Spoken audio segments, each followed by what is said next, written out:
तेव्हा ईश्वरापासून सृष्टी निर्माण झाली आणि ईश्वर हा या सृष्टीचा काय आहे, कर्ता आहे. ईश्वराने निर्माण केली. निर्माण करणारा कोणीतरी असावं लागतं. ब्रह्मापासून ब्रह्माशिवाय झाली नाही, पण ब्रह्माने निर्माण नाही केली. आत्माच दृष्ट झालेला आहे, सृष्ट झालेला आहे. पण मग त्याच्यामध्ये मायारूपी उपादान कारणत्व त्याला आणावं लागतं आणि मग त्याच्यानंतर सृष्टीच्या उत्पत्तीचा विचार येतो. तेव्हा माया ही उपाधी ज्या चैतन्याच्या ठिकाणी लागलेली आहे त्याच्यामध्ये ईश्वर भाव आला आणि ईश्वर ईश्वरापासून सृष्टी निर्माण झाली. त्याच्याविषयीचे अनेक दाखले आहेत. आता कशी झाली याच्याविषयी मात्र वादविवाद आहेत. ती अचानक झाली, 3 भूतांपासून झाली, पंचभूतांपासून झाली, ईश्वरानेच केली हे बरोबर आहे. कारण चेतन कारणवाद आहे. चेतनाशिवाय याची उत्पत्ती संभवत नाही. चला पुढे.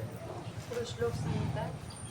जगद व्याकृतं पूर्व मासीद व्याक्रियताधुना मासिद्या क्रियताधुना दृश्याभ्यां नाम रूपाभ्यां विराडादिषु ते सुते.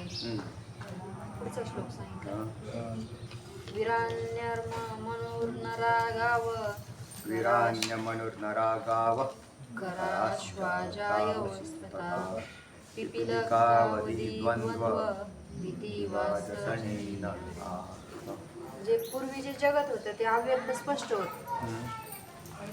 ते ईश्वरानेच आता दृश्य अनुभवाचा योग्य असा नामरूपाने व्यक्त केलं.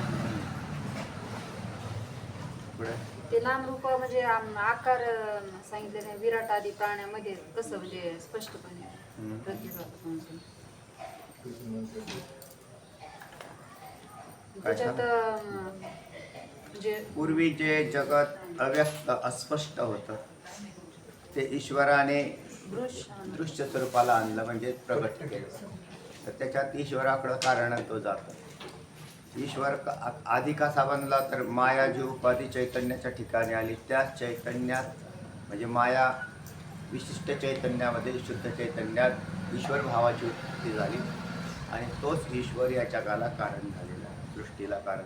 म्हणून अगोदर ईश्वर हा अव्यक्त होता आणि तोच त्याच्या तिन्ही शरीराच्या म्हणजे ईश्वर हा अव्यक्त होता तर कारण शरीर, ईश्वरालाच कारण शरीर म्हणतात.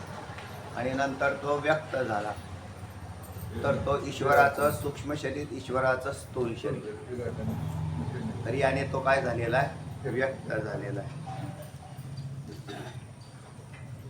तर मग तशी कशी झाली म्हणशील तर मग त्यात सांगितलं तर विराट मनुष्य, गाई, गंधर्व, अश्व, बकरी, मेंढ्या म्हणजे असं त्याची उत्पत्ती. हे त्याचं काय झालं, स्थूल शरीर झालं. म्हणून ईश्वर हा सूक्ष्म शरीरवान बनला हिरण्यगर्भ आणि तोच स्थूल शरीरवान विराट बनला. मग आता जीव कसे आले पुढे सांगणार ते मुंगी पासून म्हणजे असं जोडपे तयार केलं त्यांनी. हा म्हणजे सृष्टीच्या उत्पत्तीसाठी. सृष्टीत वाढ झाली पाहिजे, टिकली पाहिजे, ही सृष्टी अखंड चालू राहण्यासाठी मग त्याच्यात ही व्यवस्था आहे. प्रत्येक जसं झाड म्हटलं की त्याला बी असतात, त्या झाडाला बी आलं, त्या बियापासून पुन्हा झाड झालं, तसाच प्रकार आहे. म्हणून त्याच्यामध्ये याच्यात सृष्टीमध्ये नर मादी हा विचार आहेच आणि त्याच्यामध्ये प्रत्येक प्राण्यांच्या मध्ये हे जोडपी तयार केलेली ती एकाचीच केलेली. तर म्हणजे एकाच काल म्हटलं तुम्हाला तसं मातीच्या पुतळ्याचा, एका मातीच्या पुतळ्याचे 2 भाग केले. इकडे एक मातीचा गोळा ठेवला आणि इकडे एक गोळा ठेवला. काय फरक आहे का, काय फरक आहे? गोळ्यामध्ये काय फरक, त्याला आकारवाला टाकला. आकार टाकल्याबरोबर त्याचा काय झाला, एक स्त्री झाली, एक पुरुष झाला. त्याच्या आत काय, ती एकच आहे, मटेरियल एकच आहे, पण त्याच्यात भावांच्या उत्पत्त्या होतात. नाही तर मग मातीचा गोळा म्हणून पाहिल्यावर एकच स्त्री जे अन्न खाते तेच पुरुष अन्न खातात, त्याच्यावरच शरीर टिकतात होतात. काय फरक आहे त्यात? दोन्ही समांतरच आहेत, फक्त त्याच्यात भावांच्या उत्पत्त्या होतात. मग त्याच्यात त्याला तो पुरुष देहवान, मी पुरुष आहे असा म्हणतो. स्त्री देहवान मी स्त्री आहे असं म्हणतो आणि त्याच्यामधून मग त्याचे व्यवहार सुरू होतात. वाजसनीय शाखाध्यायी कसं सांगितलं? हां, वात्स्यायन ही शाखा आहे ना, वेदाच्या ज्या अनेक शाखा आहेत ना, तर त्याच्यातली वात्सनीय ही शाखा आहे. त्या शाखेत म्हणजे ज्या त्याच्या वेगवेगळ्या शाखा आहेत अध्ययनाच्या आणि त्याच्यातून म्हणजे वेदाच्या शाखा आहेत. त्याला वात्सनीय शाखा असं म्हणतो. तसं विशेषण नंतर तुम्हाला नंतर सांगेल. अजून शाखा आहेत काय येतात, अधूनमधून येतात ना त्याची नावं. त्या कशासाठी निर्माण झाल्या हे सांगेल. प्रकाशामध्ये सांगितलं का म्हणजे सर्व वेदांत श्रुतीला म्हणजे पाठबळ आम्हाला वेद पाहिजे शुल्क म्हणजे शुष्क जे तर्कपटून येते यंदा आम्ही जुमानीत नाही म्हणून सांगितलं. श्रुती प्रतिपाद्य तिथं अर्थाचे निर्भयपणे आम्ही व्याख्यान करतो म्हणून सांगितलं. म्हणजे श्रुतीलाच आम्ही मानतो. हां, आणि सर्व श्रुतींनी द्वैत सृष्टीचे कथन केल्यावर ब्रह्म जीवरूपाचे त्यात प्रविष्ट झाले. तर त्या सर्व श्रुतींनी द्वैत सृष्टीचे कथन केल्यावर ब्रह्म जीवरूपाने त्यात प्रविष्ट झालेला आहे. म्हणजे ज्या वेळेला द्वैत रूपी सृष्टी उत्पन्न झाली, त्याच्यानंतर सृष्टी उत्पन्न केल्यावर त्याच्यामधला चालवणारा घटक कोण, एक नियंता झाला. पण कर्म करणारा कोण पाहिजे ना, तर मग हा जीव तो त्याच्यामध्ये काय झालेला प्रविष्ट झाला. तर चैतन्यच जीवरूपाने प्रविष्ट झाला. हरी कृत्वा रूपांतरम जैवम देहे प्राविशदीश्वरः कृत्वा रूपांतरं जैवं देहे प्राविशदीश्वरः इति ताश्रुतयः प्राहुर्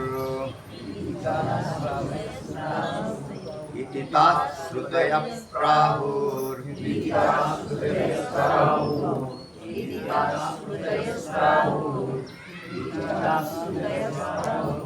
जीवत्वं प्राणधारणा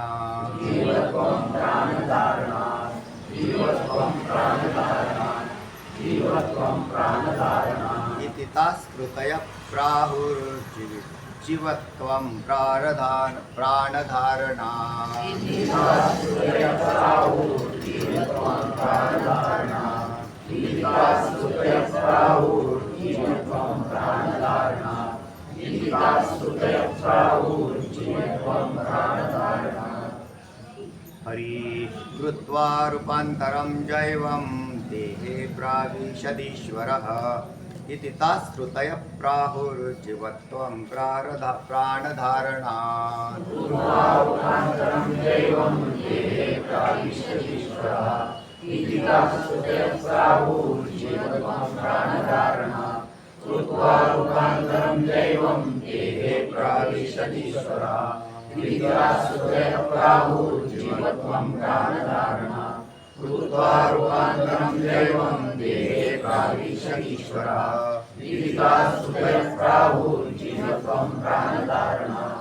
कृत्वा रूपांतरं जैवं देहे प्राविशत् ईश्वरः. एकच पदच्छेद आहे त्याच्यातला ईश्वरः. इति ताः श्रुतयः प्राहुः जीवत्वं प्राणधारणा. 2-3 पदच्छेद सांग. दुसरी मावशी सांग.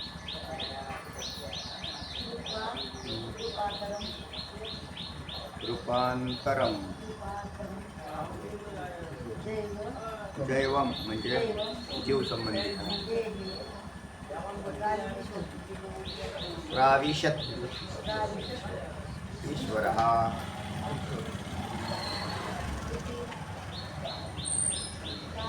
ताः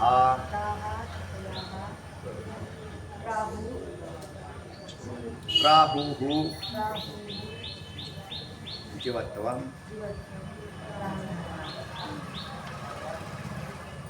कृत्वा जीव रूपांतरम जैवम रूपांतरम कृत्वा जीव संबंधी असे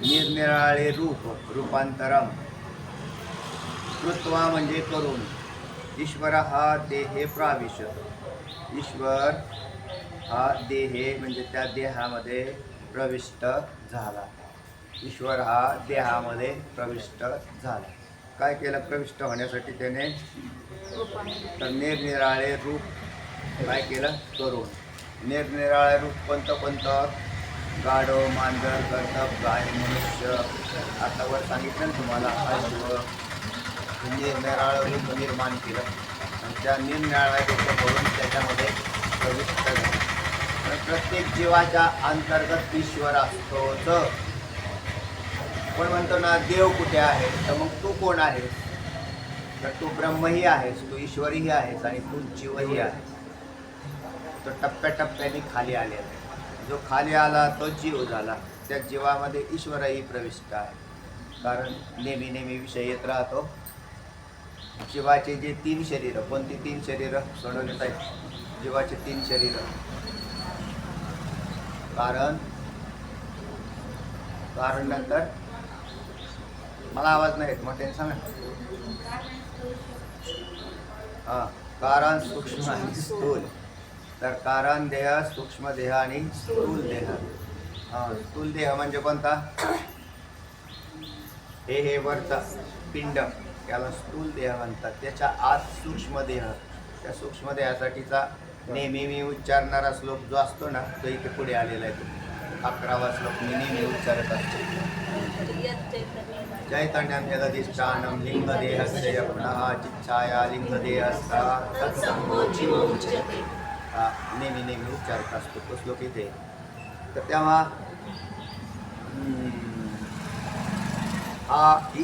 ईश्वराचे 3 शरीर तीच याचे 3 शरीर जीवाचे सुद्धा पण तो सूक्ष्म अंशामध्ये जीव हा ईश्वराच्या काही अंशातला अंशातला म्हणून ममाय अंशो जीवलोके जीवभूत सनातनः मनश्चाष्टानि इंद्रियाणि प्रकृतिस्थानी कर्षति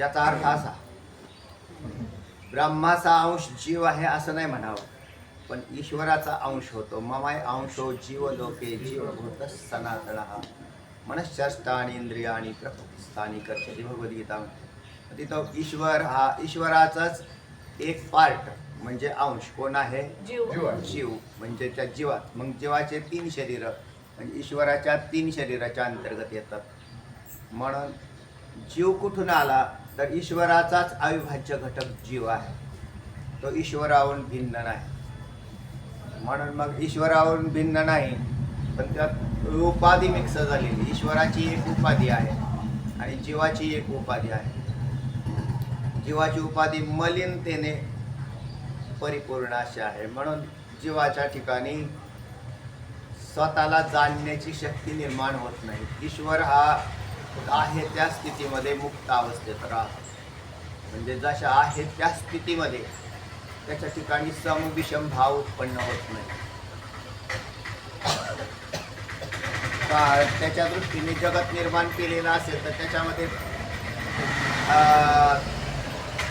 ती बाधक ठरत नाही त्याला आणि जीवाने जे निर्माण केलेलं जगत आहे त्याला बाधक ठरलेलं आहे याचं कारण तिथे अज्ञान काम करतं म्हणून त्या ठिकाणी असलेलं अज्ञान आणि इकडे असणारं ईश्वराच्या ठिकाणी असणारी सर्वज्ञता एका ठिकाणी असणारी अल्पज्ञता किंचितज्ञता तर या ठिकाणी ही काम करत असतं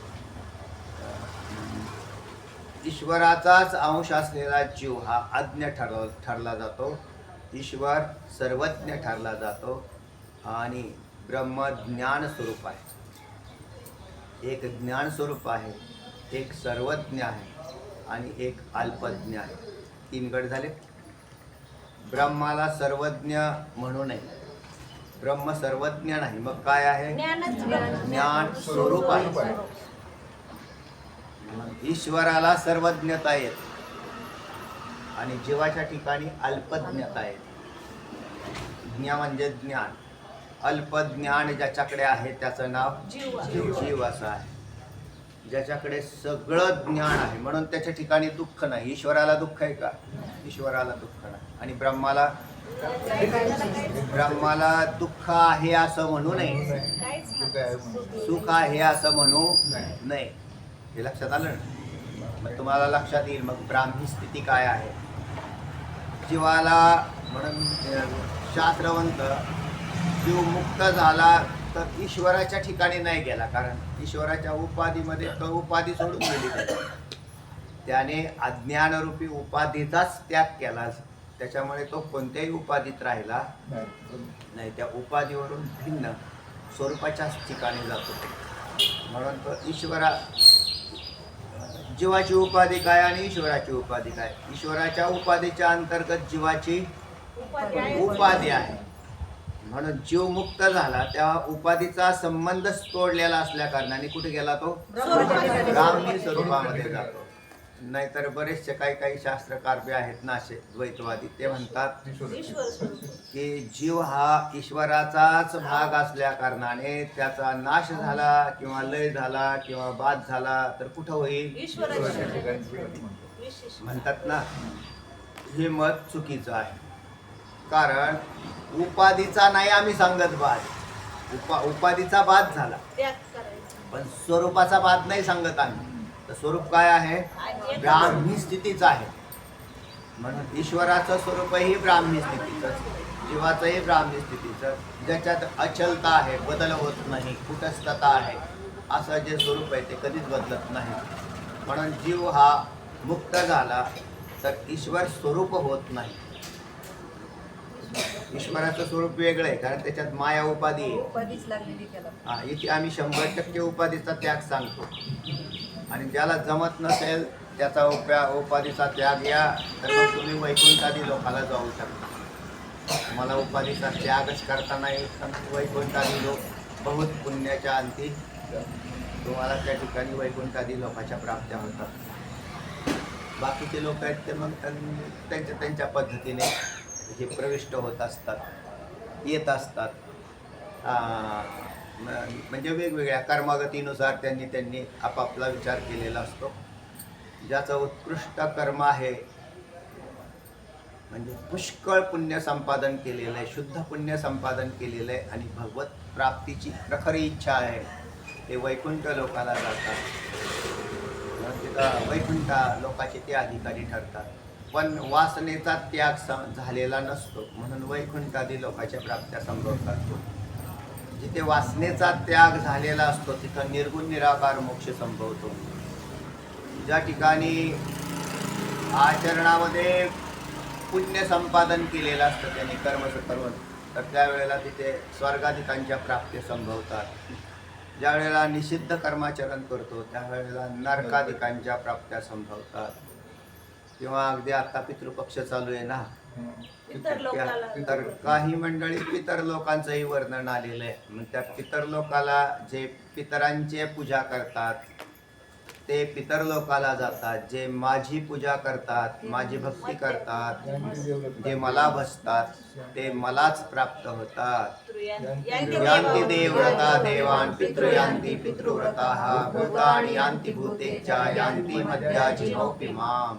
असं भगवंत म्हणतात की जे माझ्याकडे येतात ते मत स्वरूप होतात. आता तत्स्वरूप होतात. तिथं स्वरूप हा शब्द आहे म्हणजे त्याच्या स्वरूप देवाचं स्वरूप हे जे आहे ते ब्राह्मी स्थिती आहे. जे देवाकडे जातात ते देव होतात, जे पितरांकडे जातात ते पितर होतात. भगवद्गीता सांगते म्हणून माझीच भक्ती करा, माझी उपासना करा, माझं ज्ञान संपादन करा. माझं म्हणजेच तुमचं, कारण जीव हा ब्रह्मरूपच आहे. तर अशा प्रकाराने हा भाव आलेला आहे की जीवसंबंधी असे निरनिराळे हाच चाललाय ना आपलं कथन केलं. देहात प्रविष्ट झाला इति ताहा. तर अशा प्रकाराने म्हणजे इति ताहा म्हणजे त्या. श्रुतय हा प्राहू म्हणजे सांगते. श्रुतय हा म्हणजे श्रुती सांगते. प्राणधारणात तस्य जीवत्वम. प्राणधारणात प्राणादिकांच्या धारणामुळे त्याला जीवत्व आलेलं आहे. या जीवाला जीवत्व कोणामुळे आहे? प्राणादिकांच्या धारणामुळे. प्राणामध्ये अजून काय काय आलं सांगा? प्राणादिकांच्या या पदाच्या विश्लेषण सांगा. सूक्ष्म देह पूर्ण हा, हे सांगायचं आम्हाला. तर गमनादी क्रिया प्राणाच्या ठिकाणी होते, कारण प्राण यांच्यात प्राणामध्ये क्रियाशक्ती असते. म्हणून गमनादी क्रिया सांगताना प्राणाला पुढे करून बोललं जातं, पण त्याच्यात पूर्ण जीव धरलेला असतो. म्हणजे पंचज्ञान सांगावं खुर्ची बसणारे. सूक्ष्म देहात किती घटक आहेत? दोनच ठेवले बस. कोणते दोन? तीन. कोणते तीन चौधरी मावशी? सूक्ष्म देहातले तीन घटक कोणते? सूक्ष्म देहात किती घटक आहेत? तीन. कोणते तीन घटकाचा सूक्ष्म देह बनला? अहो, तीन शरीरांचा सूक्ष्म देह बनला म्हणता तुम्ही. तर तीन शरीरात कोणते तीन घटक राहतात? घटक कोणते तीन घटक सूक्ष्म शरीरात काढले? कोणाला वाढवता येत असले तर वाढवून सांगावं. सूक्ष्म देहात घटक किती आहेत? हा, किती घटक आहेत? 16. तुम्ही तर 3 वर्ष आणलं. 16 घटक कोणते? पंच कर्मेंद्रिय, पंच ज्ञानेंद्रिय, पंच प्राण आणि अंतःकरण. तर या 16चा सूक्ष्म देह बनतो. तर या 16 घटकांच्या मध्ये प्राण आहे का? आहे. म्हणून इथं शब्द काय आलाय? प्राणादिकांच्या धारणाने. आता त्यांनी काय काय धारण केलं? इंद्रियही, ज्ञानेंद्रिय, कर्मेंद्रिय, प्राण आणि अंतःकरण हे सगळं धारण केल्यामुळे तो काय झालेला आहे? त्याला जीवत्व आलं. जीवत्व एका नुसतं प्राण घेतलं तर येईल का? नुसतं मन घेतलं, अंतःकरण घेतलं नाही येणार. नुसतं इंद्रिय घेतलं, कर्मेंद्रिय नाही येणार.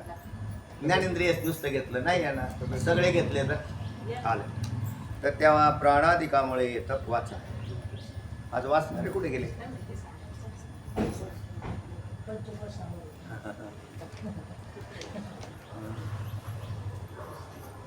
कोणाचा आवाज मोठा आहे बरं? अशोक महाराज वाचा. जोरात आवाज आला पाहिजे. हा, वावरित आहेत ना, वावरित आहे. वाचा. या सर्व सृष्टीने द्वैत सृष्टीचे कथन केल्यावर ब्रह्म जीव रूपाने त्यात प्रविष्ट झाले असे सांगितले आहे. हा, तर त्या द्वैत सृष्टीचे कथन केल्यावर ब्रह्म जीवरूपाने प्रविष्ट झाले. आता त्याच्यामध्ये घोटाळेच आहे सगळे, कारण ब्रह्म प्रविष्टच होत नाही. जे अद्वैत स्वरूप आहे त्याच्यावरून दुसरं या विश्वात काहीच नाही. प्रविष्ट कसं होईल? प्रविष्ट होतच नाही. पण माया उपाधी आल्याने प्रविष्ट झालेल्याचा भ्रम तात्पुरता भाग. कृत्वा रूपांतरम जैवं देहे प्रविशतीश्वरः प्राविशतीश्वरः इति त्वां ते प्राहुर्जीवत्वं प्राणधारणा अन्वयार्थ सांगितलाय. जैवं रूपांतरम कृत्वा ईश्वरः देह प्रविशत. जीवासंबंधी असे निराळे रूप करून ईश्वर देहात प्रविष्ट झाला. जैवम रूपांतरम कृत्वा ईश्वर हा देहे प्राविशत. प्राविशत म्हणजे प्रविष्ट होणे. आणि कोण प्रविष्ट झाला? ईश्वर झाला. बरोबर आहे, कारण ईश्वराच्या शरीराच्या अंतर्गत आपले शरीर येतात. हे लक्षात ठेवा बरं. ब्रह्मापासून जीव नाही झाला. जीव जर झाला असं म्हटलं तर त्याने हा जीव दिला तयाचे करी न चिंतन जगत जीवन नारायण गायी न गुण तयाचे. जो या भिवरेच्या, त्याला आम्ही ईश्वर म्हणतो. भिवरेच्या तीरावर उभा असलेला पांडुरंग हा काय? ईश्वर आहे. त्या पांडुरंगाचं एक शरीर तुमचं माझं आहे. म्हणजे माझं शरीर हे जे दिसतंय ज्याला मी माझं असं म्हणतो, ते माझं नसून ईश्वराचं शरीर आहे. ते तुम्ही त्याला माझं म्हणता, ते तुमचं नसून ईश्वराचं आहे.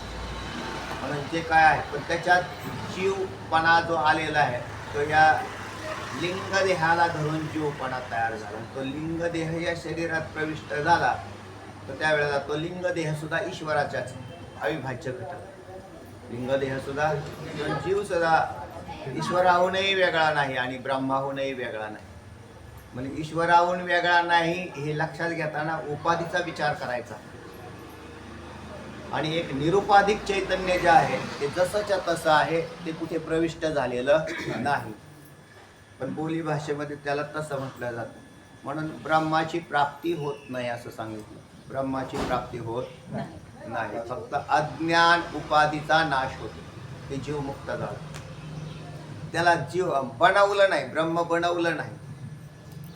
कर्माचे घटक सांगताना कर्मापासून कर्मकर्त्यास 5 प्रकाराने फायदा होतो म्हणून सांगितलं. कोणते 5? प्राप्ती विकार, उत्पत्ती, पहिल्यांदा नाश, उत्पत्ती, नाश, प्राप्ती, विकार आणि संस्कार.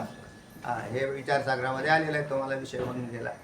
कर्मकर्त्याला कर्माचे 5 प्रकाराने फायदे होतात. उत्पत्ती, नाश. पहिल्यांदा उत्पत्ती, आत्म्याची उत्पत्ती होत नाही, आत्म्याचा नाश होत नाही.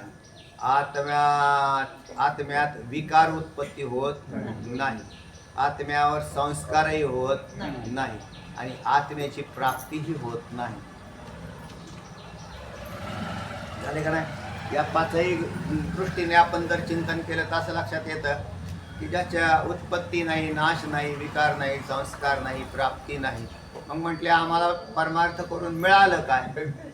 तर तुम्हाला परमार्थ करून मिळालं काही नाही. अवघीच शास्त्रे अविद्या विनाशाची पात्रे, वाचोणी न होती स्वतंत्रे आत्मबोधी. माऊली म्हणतात ते अवघीच शास्त्रे अविद्या विनाशाची, अविद्येचा नाश केला, तुम्हाला आत्मस्वरूपाची प्राप्ती करून नाही दिली. कारण तुम्ही मूळचेच परमतत्व आहातच. काय प्राप्ती करून द्यायची?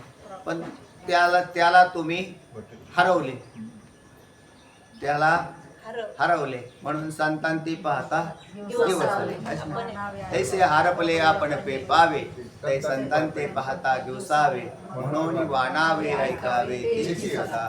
म्हणून माऊली तसं म्हणतात. तर तेव्हा याच्यामुळे काय झालेलं आहे, याच्यात जीवपणा जो प्रविष्ट झाला. वाचा पुढे. इति ताहा श्रुतयः प्राहुः असे त्या श्रुती सांगतात. बरं, अनेक श्रुत्या आहेत, एकच श्रुती नाही. अनेक श्रुत्या तुम्हाला या ठिकाणी आतापर्यंत होऊनही गेलेल्या आहेत आणि होतील. पुढे. प्राणधारणात तस्य जीवत्वम, प्राणाधिकांच्या धारणामुळे त्याला जीवत्व आले आहे. ठीक आहे. प्रकाशांत जसे मायेमुळे ब्रह्म ईश्वर होते तसेच ते अज्ञानामुळे जीव होते. बस, अज्ञान ही उपाधी धरायची. उपाधी लक्षात आलं का? तुमच्या उपाधी जर हे लक्षात आलेलं असेल, उपाधीचं लक्षण काय केलेलं आहे? आपण स्वतः वेगळं उपयुक्त ज्ञान करून देते, स्वतः त्याच्यात प्रविष्ट होत नाही आणि त्याचं ज्ञान करून देते. तिचं नाव काय केलेलं आहे? उपाधी. आणि उदाहरण काय दिलंय? कर्णशुष्कुली. मग कर्णशुष्कुली ही वेगळी राहून श्रोत्रेंद्रियाचं काय करून दिलं? तिने ज्ञान करून दिलं. त्याच्यावर ती वेगळे राहतं. तसं उपाधी, ज्या उपाधीमध्ये अज्ञानरूपी उपाधी ही जीवाच्या ठिकाणी लागली म्हणून त्याच ब्रह्माला जीव हे नाव आलं. ब्रह्मय हो, त्याला जीव का म्हणतात? तर उपाधी धारण केली. ते तर वास्तविक उपाधी हा शब्द फार सुंदर आहे. ते तुमची मूळची उपाधी आहे पण तुम्ही त्याला विशेषण मानता. नाही मला करावंच लागेल, मला हे करावं लागेल, मला ते करावं लागेल, माझ्याशिवाय होतच नाही. की त्यांनी काय केलेलं आहे? विशेषणामध्ये आलेलं आहे. म्हणून ब्रह्माने विशेषण मानतो आणि ईश्वर हा उपाधीचा आहे. ईश्वर उपाधीत राहतो, उपाधीला उपाधी म्हणून जाणतो, समजतो. तुम्ही उपाधिवान आहात आणि स्वतःला समजता विशेषण म्हणजे विशिष्ट. तुम्ही उपाधिवान असून, आपण उपाधिवान असून स्वतःला मात्र विशिष्ट समजतो म्हणून तो बद्ध आहे.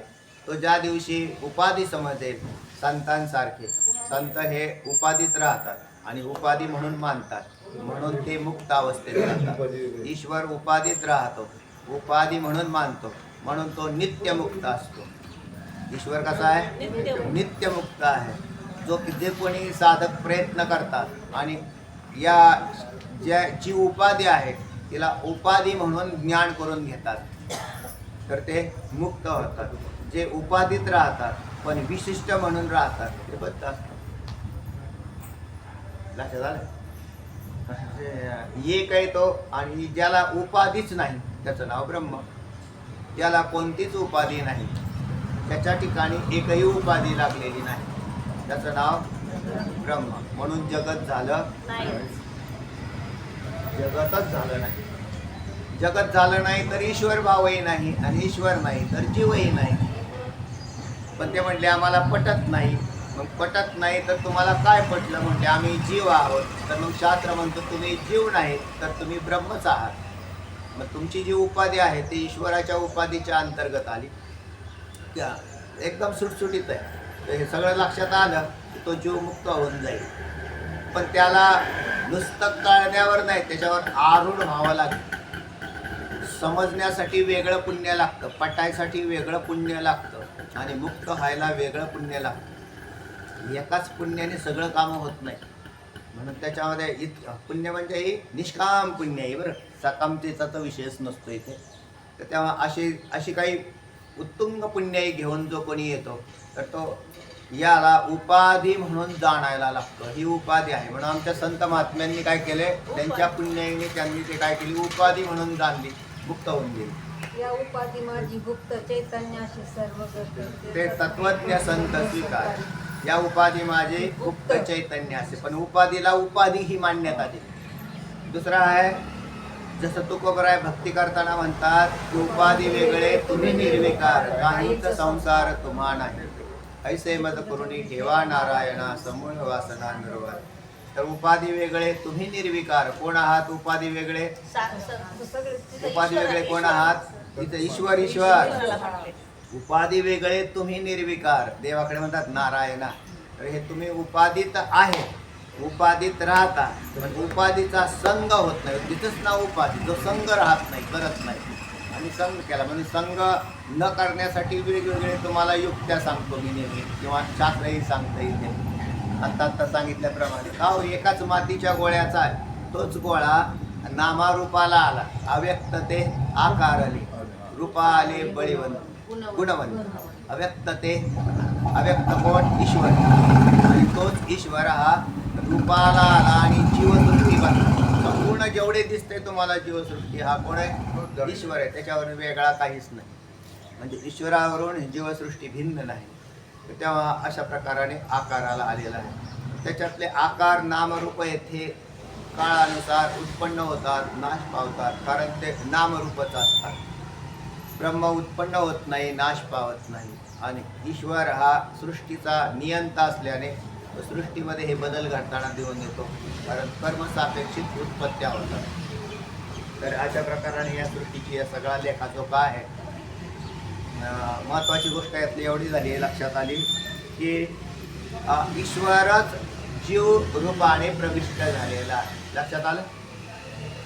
ब्रह्म प्रविष्ट झालं का ईश्वर प्रविष्ट झाला? पण ईश्वर कसा झाला? तर ईश्वराचे 3 शरीर कोणते नाना? ईश्वराची 3 शरीर. विराट, हिरण्यगर्भ आणि ईश्वर. ईश्वर ईश्वर कोणाला म्हणतात? कारण शरीर. हिरण्यगर्भ सूक्ष्म शरीराला. हां, विराट. जीवाची 3 शरीर. कारण सूक्ष्म त्या स्थूल. जीवाच्या कारण शरीराला काय म्हणतात? जीवाच्या कारण शरीराला काय म्हणतात? कोणी सांगू नका, कोणी सांगू नका. जीवाचं कारण शरीर त्याला काय म्हणतात? ईश्वर. ते ईश्वराच्या कारण शरीराला ईश्वर म्हणतात. जीवाच्या कारण शरीराला काय म्हणतात?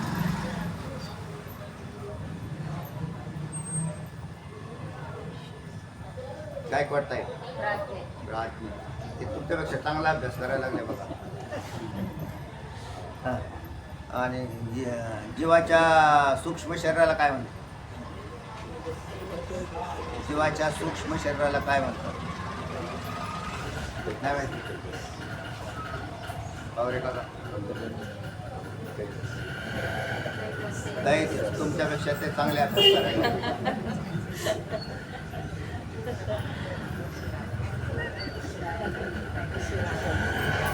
आणि स्थूल शरीराला काय म्हणतात? स्थूल शरीराला काय म्हणतात? देवदारी मावशी काय म्हणतात?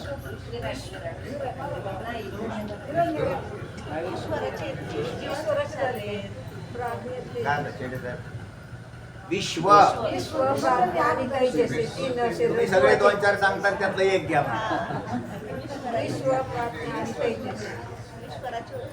किती सोपं आहे, किती वेळा झालेला आहे तुमचा हा विषय. तुम्हाला म्हणलं एक चार्ट तयार करा.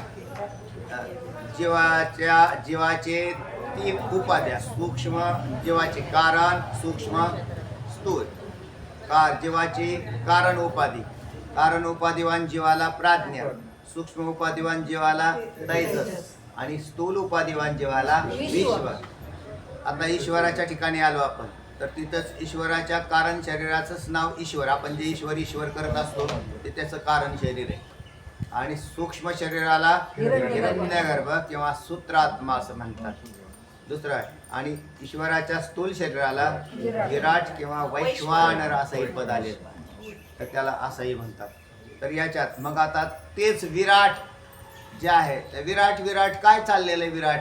तर हे जे दिसतंय तुम्हाला दृष्टीला, हे सारं विराटच. हा ग्रंथ काय आहे? कोणाचं शरीर आहे? ते म्हणजे ह्याला कुठं हात बी नाही, पाय बी नाही, ह्या ग्रंथाला कसं काय ईश्वर म्हणायचं? तर हेच विशेषत्व आहे. तुमच्या गाडीला काय म्हणतात? ईश्वरच आहे. जे आहे ते ईश्वरच आहे. कळालं का? त्याचं हे कारण हे स्थूल शरीर आहे, हे संपूर्ण दिसतंय ना ब्रह्मांड, हे त्याचं काय आहे? आता तुम्हाला समजण्यासाठी सोपं सांगू का? तुमच्या या हातावरच्या केसाला काय म्हणतात? तुम्हीच म्हणता, म्हणजे तुमचं स्थूल शरीर म्हणतात.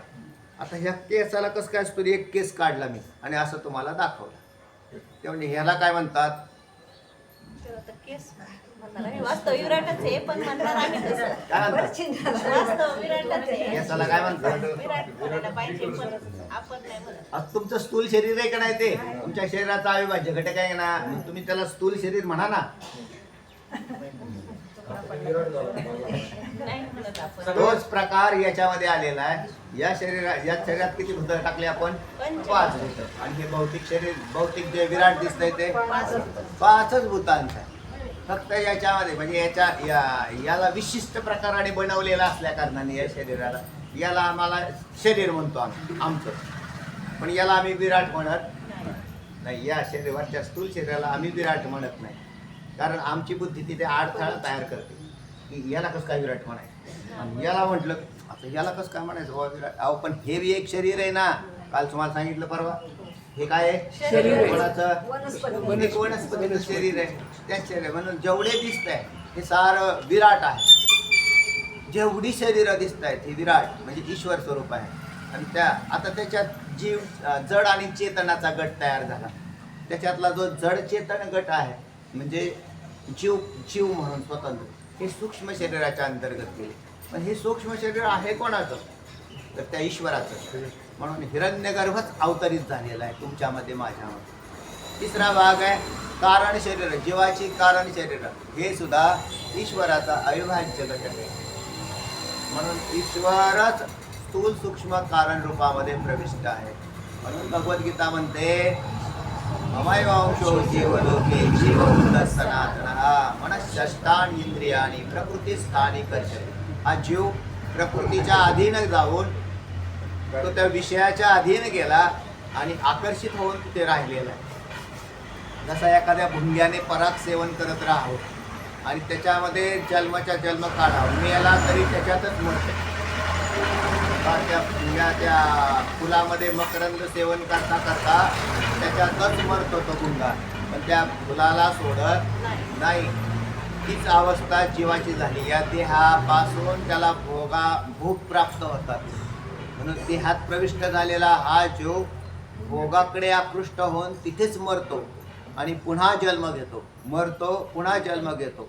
जोपर्यंत त्याला ही रचना कळणार नाही तोपर्यंत त्याची आसक्तीचा नाश होत नाही. म्हणजे पंचविषय सेवनाच्या आसक्तीचा नाशच होत नाही. त्याला हे पूर्णतः चांगलं कळाल्यानंतर मग त्याला म्हणजे वैराग्य धारण करा, वैराग्य अहो मूळची गोष्ट हे जे विषय आहेत ना, तर ते विषय हे कल्पित आहेत. कल्पित भोगत्याने कल्पित विषयांचा जो भोग घेतलेला आहे, कल्पित भोग घेतलेला आहे, याची ही त्रिपुटी आहे. म्हणून ही त्रिपुटी कल्पित आहे असं कळाल्यावर भोग काय घ्यावा असं कळेल. काय भोग काय घ्यावा, तर काय त्याचा उपयोग, विनियोग काय, काही नाही. मग त्याच्यानंतर तो स्वरूपाकडे जाईल. तर स्वरूपच सच्चिदानंद स्वरूप आहे. म्हणून विषयामध्ये जो भोग प्राप्त होताना दिसतोय जीवाला, हा भ्रमाने होतो. म्हणून भ्रमेनाहम भ्रमेनातुम भ्रमेण उपासतो जनः. भ्रमेण जीवेश्वर, जीव शब्द नाही आला ते, भ्रमेनेश्वर भावश्च भ्रममूलम इदम जगत. कशातला आहे हा श्लोक? पंचदशी. नाही, तुम्ही कोणी पाहत नाही बरं का. त्याच्यामध्ये तुम्ही टाकलेला आहे, शॉर्ट टाकलेला आहे, त्याच्यात श्लोक सुद्धा टाकलेला आहे. तर तो हा तुम्हाला माहितीच नाही तो कशामध्ये टाकला आहे, कारण त्याला पाहत नाहीत ना तुम्ही. हां, मग त्याच्यात आलेलं आहे ते श्लोक टाकलेला आहे. कशातला आहे, कशातला आहे, कुठून टाकलाय, काय ते शोधून पाहत. आणि काय आहे तो श्लोक मूळचा आणि कोणत्या ग्रंथातून आलाय. चला आता नाही सांगतो. हां मायोपाधिक ईश्वराने सर्व सृष्टी हां काय आता तरी म्हणजे प्रकाश मधला नाही, अवधूत गीता. हां काहीतरी गीता अवधूत काहीतरी नाव आहे. नाही आहे, मी लिहिलेलं आहे. हो, आहे. तुम्ही पहा फक्त पाहिलं तो व्हिडिओ होतं. पहा, म्हणजे त्याच्यात तुम्हाला मिळेल. नाही, त्यात नाही. चला. मायोपाधिक ईश्वराने सर्व सृष्टी आणि निर्माण प्रॉपर केली. लिहिलेलं आहे, मी उच्चारताना थोडा चुकतो. मायोपाधिक ईश्वराने सर्व सृष्टी निर्माण केली की त्या जीवरूपाने तो प्रवेश करतो. काय करतो? जीवरूपाने प्रवेश करत असतो. भिन्न उपाधीमुळे त्याचे स्वरूप भिन्न झाले आहे. आता भिन्न उपाधीमुळे त्याचं स्वरूपही भिन्न झालं. जीव वेगळा झाला आणि ईश्वर वेगळा झाला. तर त्यांचे स्वरूप, जीवाची आणि ईश्वराची स्वरूप चालली बरं का. आता ते मूळचे जरी म्हणजे त्यांचं मूळ स्वरूप ब्रह्मच आहे, पण त्या उपाधीच्या द्वारे त्याचं विश्लेषण वेगळं. ईश्वर सर्वज्ञ असून जीव किंचित आहे. जीव ईश्वर सर्वज्ञ असून जीव किंचित ज्ञा. अल्पज्ञ. किंचित ज्ञा अल्पज्ञ शब्द येतात. ईश्वराची आपण उपाधी नाही म्हणता किंचित द्या, तो किंचित शब्द मूळचा संस्कृत आहे. किंचित ते म्हणजे थोडंसं किंचित. किंचित शब्द मूळचा संस्कृत आहे. आपण बोलताना व्यवहार वापरत नाही किंचित, थोडं किंचित सारखा वापर इकडं असं. अल्पज्ञ, किंचित ज्ञ.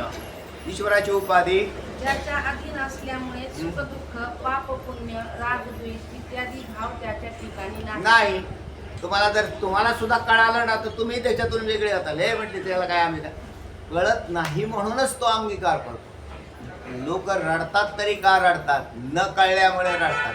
त्यांना जर हे पूर्णतः कळालं की म्हणून त्याच्या लक्षात येऊन जाईल की अरे हे याच्यामध्ये काही विशेषत्व नाही. आणि त्याच्यात तो देहावर आकृष्ट झालेला जो जीव असतो तो देहाच्या संबंधींनाच माझं म्हणतो आणि देहाला मी म्हणतो. याच्यात साऱ्या मायेचं सूत्र गुंतलेलं आहे.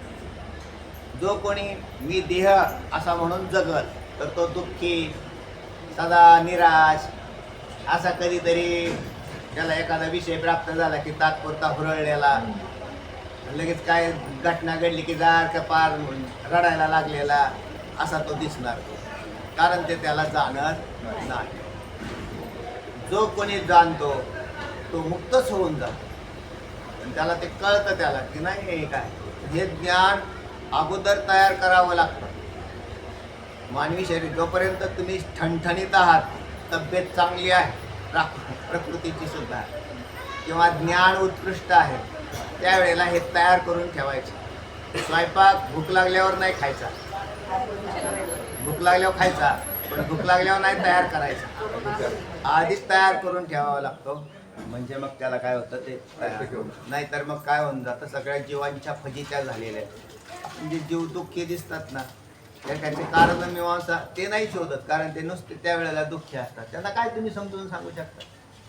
अज्ञानी माणसाला काय समजून सांगायचं? पैशी दशा येईल पुढे. ते मन होईल वेळे तो चिंतोनी ठेवी चोखडे आत्मज्ञान, माऊली म्हणतात तसं. ऐशी दशा येईल पुढे. त्या अशा प्रकारचं आहे. तुम्ही जोपर्यंत याचं चिंतन नाही करणार तोपर्यंत मरायच्या वेळेला काय चिंतन करणार, किंवा शरीर बी व्याधीग्रस्त झाल्यावर काही चिंतन नाही करता येणार.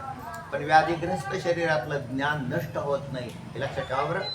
म्हणजे महाराज आमचं व्याधीग्रस्त झालं, आता महाराज वरडायला लागले, आई ग करायला लागले. आता ते म्हणजे आता काय करतील बुवा, म्हणजे पहा ना, आम्ही त्यांना सांगत होतो याचा काय उपयोग नाही. असं नाही ते. तर तुम्ही ते ज्ञान तयार करून ठेवलेलं आहे, त्यावेळेला ते ज्ञान नाश पावत नाही.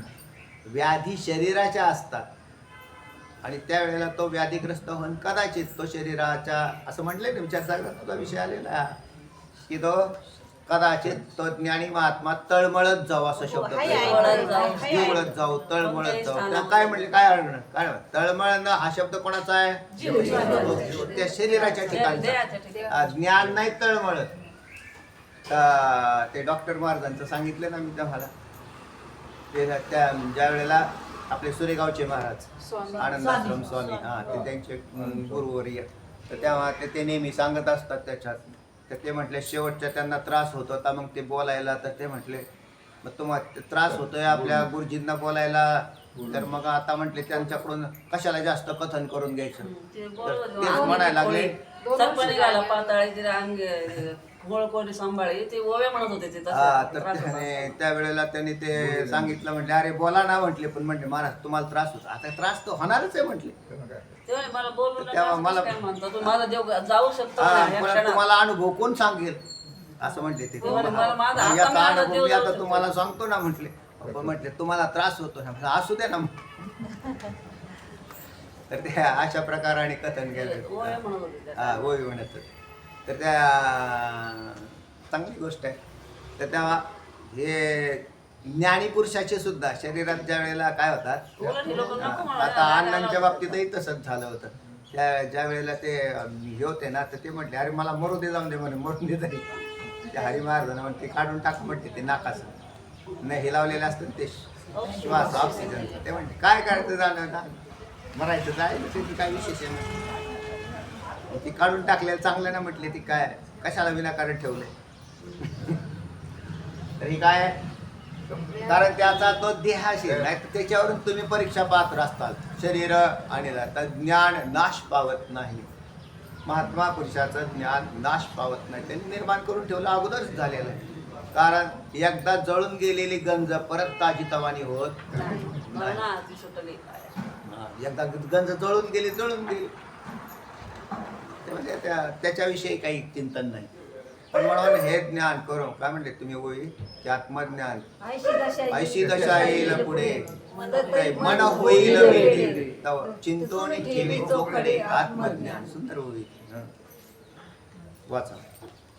व जीवाची उपाधी तद्धी नसल्यामुळे तो स्वतः तिचा म्हणजे अंतकरण उपाधीचा अनन्य दास होतो. बरोबर.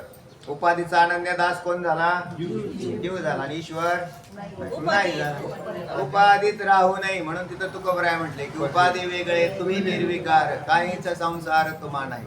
याचा अर्थ ईश्वराला उपाधी नाही असा नाही, तर उपाधीत राहून उपाधीवरून वेगळे राहतात तो ईश्वर. आणि उपाधी हे वास्तविक जीवाची सुद्धा उपाधीच आहे, पण त्याला अज्ञानामुळे उपाधी न वाटता विशेषण वाटून तो विशिष्ट झाला, तो जीव झाला आणि बद्ध झाला. त्यामुळे त्याला अनेक संकटे व यातना भोगाव्या लागतात. पण याला तच्चिंतनम तत्कथनम हे नेहमी ऐकून इतके दिवस ऐकल्यानंतर बी तुमची अवस्था जर बदलत नसेल किंवा तुम्हाला ते लक्षातच येत नसेल, कोणते 3 शरीर कोणते कुठं गायब झालं असं नाही. तर त्याचा नियम म्हणून त्याचा इतकं चिंतन पक्क झालं पाहिजे. बोला. जीवाची उपाधी तद्दीन नसल्यामुळे तर तद्दीन नसल्यामुळे कुठे ईश्वर यांच्यामध्ये एवढाच भेद आहे की सगळ्यात पहिलं वाक्य त्या पेजवरचं पहिलं अज्ञानामुळे जीव होतो ते का नाही, हे ईश्वराचं झालं ना. हे पाप इत्यादी पुण्य भाव त्याचे राखले. ठिकाणी नाही. पहिलीच ओळख होती. ईश्वराचं. ओके. मला वाटलं जसे मायेमुळे ब्रह्म ईश्वर होते हेच ना. ईश्वराची उपाधी त्याच्या अधीन असल्यामुळे थांबा. सुखदुःख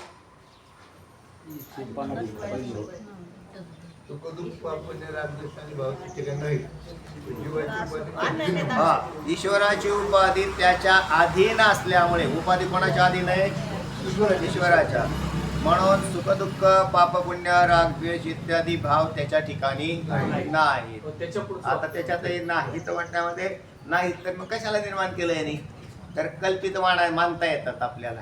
जसं तुम्ही चित्रपट पाहता, एक मिनिट सांगतो. जसं तुम्ही चित्रपट पाहता, चित्रपट पाहत असताना कल्पित भाव निर्माण होतात का नाही? अगदी त्या पद्धतीने. व जीवाची उपाधी तत् अर्धा घ्यायचा. आणि अधीन नसल्यामुळे, म्हणजे उपाधी अधीन नसल्यामुळे, म्हणजे अज्ञानावर विजय मिळवत नसल्यामुळे. कोण? जीवाची उपाधी कोणती? अज्ञान. ती उपाधी जीवाच्या ताब्यात आहे का? नाही. आणि ईश्वराची माया ही उपाधी ईश्वराच्या ताब्यात आहे. म्हणून त्याला काय करता येतं? त्याच्यावर विजय मिळवता येतो. आणि जीवाला विजय मिळवता येत नाही. नसल्यामुळे तो स्वतः बरोबर. तिचा तिचा म्हणजे उपाधीचा. अनन्य दास होतो. म्हणजे बरोबर. उपाधीचा दास झाला, अज्ञानाचा दास झाला, अज्ञान कार्याचा दास झाला, अज्ञान रूपी कार्य शरीरांचा उपाधीचा दास झाला. त्याच्यात त्याचा तो काय झाला? दास होऊन राहतो. आता ह्या शरीराचे तुम्ही काय झाले? दास झाले. पहिले स्थूल शरीर कोणाचं कार्य आहे? अज्ञानाचं. सूक्ष्म शरीर कोणाचं कार्य आहे? अज्ञानाचं कार्य. आणि याचा काय झाला? दास झाला. आणि याचा दास होऊन तो जीवपणामध्ये राहिला. संपलं? अंतकरण उपाधीचा. अहो, अंतकरण कार्य आहे ना. सूक्ष्म मध्ये ह्याच्या अंतर्गत काय आलं? अंतकरण. हे कशाचं कार्य आहे? अंतकरण उपाधीचा. आता अज्ञान हे वस्तुतः त्रास देत नाही असं म्हटलंय शास्त्रात. म्हणजे अज्ञानामध्ये झोपेत अज्ञान आहे का नाही? त्रास देतं का तुम्हाला? नाही देत. पण अज्ञान कार्य त्रास देतं. म्हणजे सूक्ष्म देह, लिंग देह, वासनात्मक जो आहे तो लगेच पुढची अवस्था आली, स्वप्न अवस्था. काय द्यायला लागली? स्वप्नात लागला का नाही रडायला? मग तो स्वप्नामध्ये तो सुखदुःख भोगायला लागला की तिथं त्रास द्यायला, म्हणजे सूक्ष्म देहाला धरून त्रास झाला. तो जागृत अवस्थेत आला. आता अजून झाला तेव्हा झोपल्याला किती बी चांगला असतं. एकदा झोपल्यावर आपला काही संबंध नसतो कोणाशी. म्हणून बहुतेक माणसं ते जागृतीला कंटाळल्यावर कुठे जातात? झोपेत जातात. म्हणजे त्याला अनुभव आहे मागचा, किंवा झोपल्याने एकदा सगळं ताण होत. हा, तेव्हा चालू हे दुःख त्याला प्राप्त होत नाही कुठे? सुषुप्ती अवस्थे. म्हणजे ते सुखाला कारण. काय सांगताय? अज्ञान कार्य जे काय आपल्या ह्याच्यामध्ये उत्पन्न, सुख दुःख जे काय उत्पन्न होतं ते अंतकरणामध्ये कार्यामधून कार्य. ओके, अंतकरणामध्ये उत्पन्न होतं. तीच काय? दुःखाला अज्ञानाचं कार्य. म्हणजे अज्ञान हे दुःखाला कारण आहे. त्याच्यामुळे असं तर म्हणजे उपाधी अधीन नाही. या जीवाची उपाधी जीवाच्या म्हणजे अधीन करून नाही घेतले, तर तो उपाधीच्या अधीन गेले जीव. आणि ईश्वर हा ईश्वराच्या अधीन. म्हणजे तो असा त्याची उपाधी अधीन असल्या कारणात तो उपाधीचं पूर्ण नियंत्रक आहे. म्हणून माया ईश्वरावर विजय मिळवत नाही. ईश्वर मायेवरती विजय मिळवत नाही. चोराचं उदाहरण सांगितलं, पोलिसाचं. पोलिसाचं उदाहरण दिलेलं आहे. विचार करण्यात आलेला आहे हा विषय. ते काय मंत्री असतात त्यांच्या बरोबर पोलीस असतात का नाही? मंत्र्यांच्या बरोबर पोलीस असतात. पण पोलीस मंत्र्यांच्या अधीन असतात. आणि तेच पोलीस चोराला घेऊन चालतात. तो बी असा चालायला लागला मंत्र्यासारखा. ते म्हटले अरे फरक आहे, तू चोरांच्या अधीन आहे. चोर हा पोलिसांच्या अधीन आहे आणि मंत्र्यांच्या पोलीस हे मंत्र्याच्या अधीन. इतका फरक आहे का नाही? इतका म्हणजे फार मोठा. तसाच प्रकार आहे ईश्वर आणि जीव. जीव व ईश्वर यांच्यामध्ये एवढाच काय तो भेद आहे. आणि तो सुद्धा उपाधीमुळे झालेला आहे. बिलकुल उपाधीमुळे झालेला आहे. ब्रह्माचे म्हणजे ईश्वराचे रूप अविकारी आहे व जीव रूप पूर्वोक्त कारणामुळे विकारी आहे. जीव रूप पूर्वोक्त कारणामुळे. पूर्वोक्त काय कारण आहेत सांगा बरं? अज्ञान, पाप, पाप पुण्य कर्म केलेले त्यांनी पाठीमागे संगतीला सांगितली तुम्हाला की कर्मगतीमुळं मग तो कर्माच्या द्वारे वेगवेगळी शरीर धारण करतो. शरीरात आला की पूर्वगती आहे त्याची, अनादी काळापासून अविद्येच्या संसर्गात असल्यामुळं त्याला ही गोष्ट आलेली आहे. तात्पर्य ईश्वराने सर्व जग निर्माण केले हम्म. अशा विषयी जसा अनेक श्रुतीचा आधार हम्म. दाखवता येतो तसाच ईश्वरच जीव रूपाने तो द्वैतात प्रविष्ट झाला आहे. बिलकुल अशा द्वैतात विषयी- प्रविष्ट झाला आहे. द्वैत म्हणजे हे निर्माण झालेलं द्वैत संपूर्ण अनेक देह जेवढं निर्माण केलेत याच्यामध्ये कोण आहे तर कोण आहे नाही, ईश्वरच द्वैत रूपाने प्रविष्ट झाला आहे. म्हणून तुम्ही ज्याला ज्याला धरताल तो ईश्वरच आहे. जे जे पाहताल तर ते ईश्वरच आहे. जे जे दृष्टी दिसे ते हरी रूप. तेव्हा असं ज्या वेळेला होतं त्यावेळेला पूजा ध्यान जप त्याचे नाही. एका वस्तूची पूजा करावी आणि दुसऱ्या वस्तूला तसंच ठेवावं, हे द्वैत अज्ञानमय आहे. एका वस्तूचा पूजा करता एकी पूजी एकी पाय ठेवी, असं म्हणतात तुकोबराय. तुम्ही एका वस्तूला पाय ठेवता, पायऱ्यावर पाय ठेवता आणि मूर्तीवर डोकं ठेवता, आहे ना. एकी पूजी एकी पाय ठेवी. तर तुम्ही ज्याच्यावर पाय ठेवता तोही ईश्वर आणि ज्याच्यावर डोकं ठेवता तोही ईश्वरच आहे. म्हणून मग जे जे दृष्टी दिसे ते ते हरिरूप. पूजा ध्यान जप त्यासी. त्यासी म्हणजे ज्याची दृष्टी हरिरूप नाही तर म्हणताला आपल्याला बी नाही म्हटले असं असं आम्ही पूजा पूजा करू म्हणजे कशाला असं. पण याला ना म्हणजे बोधाचा विचार आलेला आहे शास्त्रातून. हा बोध जोपर्यंत तुमच्या चित्तात उत्पन्न होत नाही तोपर्यंत परमार्थ संपत नाही.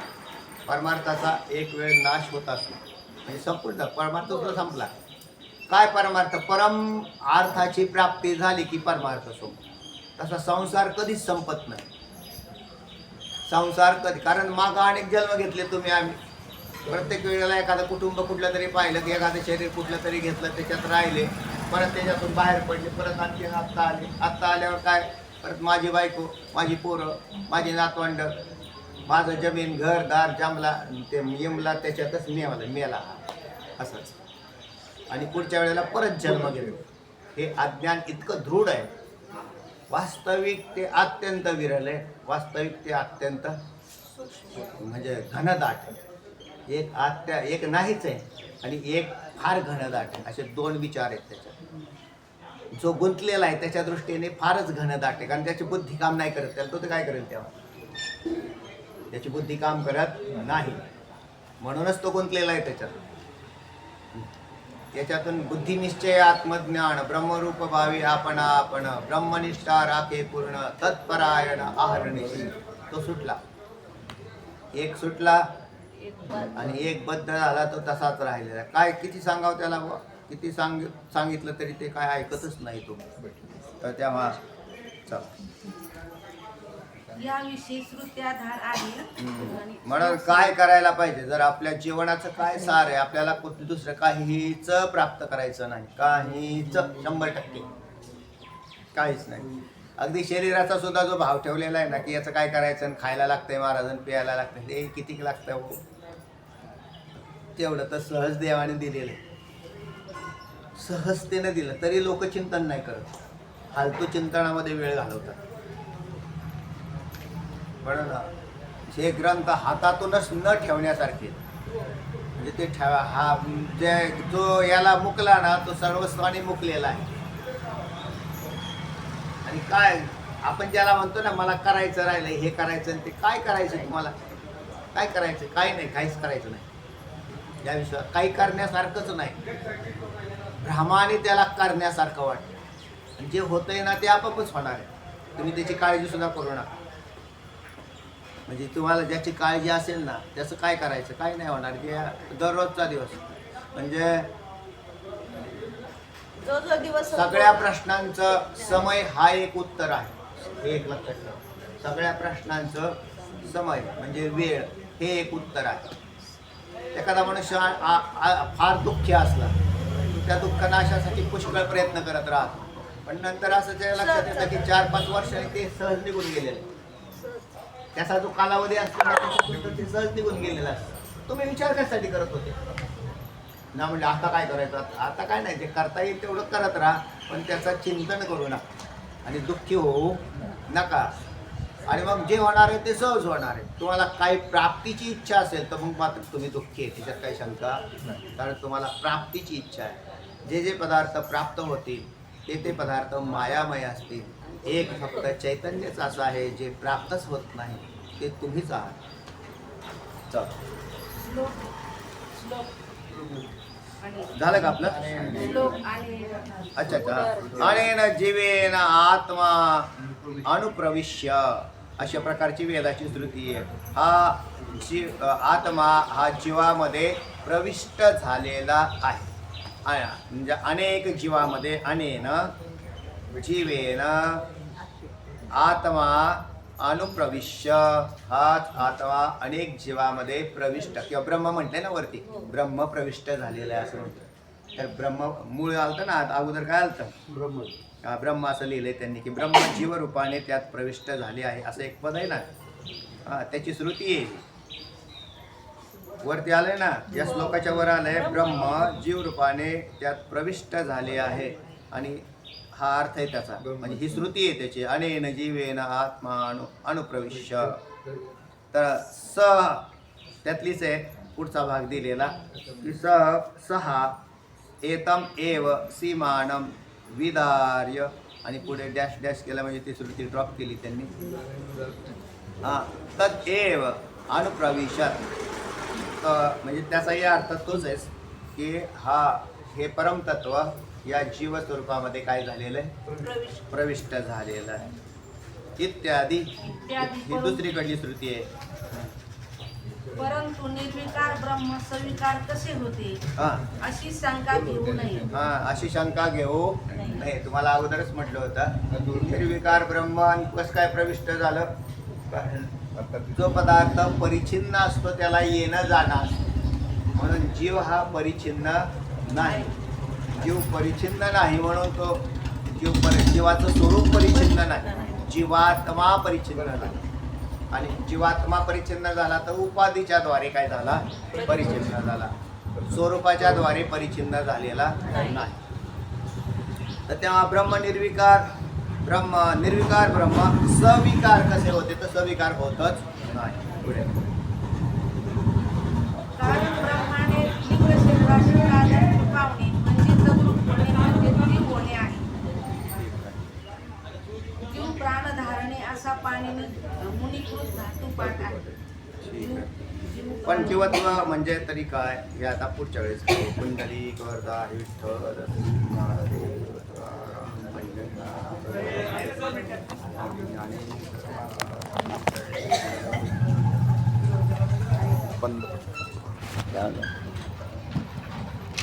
अगोदर झालंय का?